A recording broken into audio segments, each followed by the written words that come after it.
বড় শহরগুলোতে জমির অভাব সমস্যা না, বরং উদ্ভাবনের সুযোগ। তাই তারা তৈরি করেছে রোবট চালিত আন্ডারগ্রাউন্ড পার্কিং সিস্টেম। শুধু একটি বাটন চাপলেই আপনার সাইকেল বা গাড়ি চোখের পলকে মাটির নিচে চলে যাবে, আবার এক ক্লিকেই ঠিক আপনার সামনে হাজির হবে। এই জাপানের এই গতির বিস্ময় শুধু মাটিতে থেমে নেই, ছড়িয়ে আছে আকাশেও।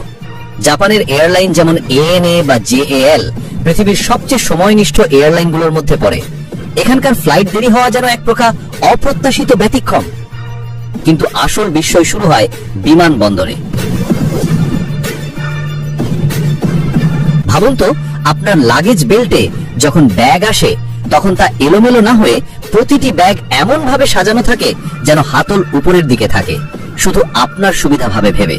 এটি জাপানি আতিথেয়তা ওমোতে নাশি, যেখানে অতিথির প্রতিটি মুহূর্তকে স্বস্তিদায়ক করতে ছোট ছোট বিষয় তারা রাখে বিশেষ নজর।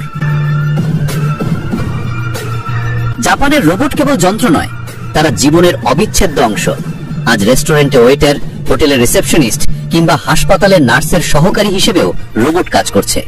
তবে সবচেয়ে আবেগময় ব্যবহার দেখা যায় বৃদ্ধাশ্রমে। বয়স্ক মানুষদের সঙ্গ দেখা, কথা বলা, গান শোনানো, সময় মতো ওষুধ খাওয়ার কথা মনে করিয়ে দেওয়া সবই করছে কেয়ার গিভার রোবট। কারণ জাপান তাদের বৃদ্ধ জনগোষ্ঠী এবং শ্রমিক সংকটের সমাধান খুঁজে নিচ্ছে প্রযুক্তির মাধ্যমে, মানবিকতাকে পাশে রেখে।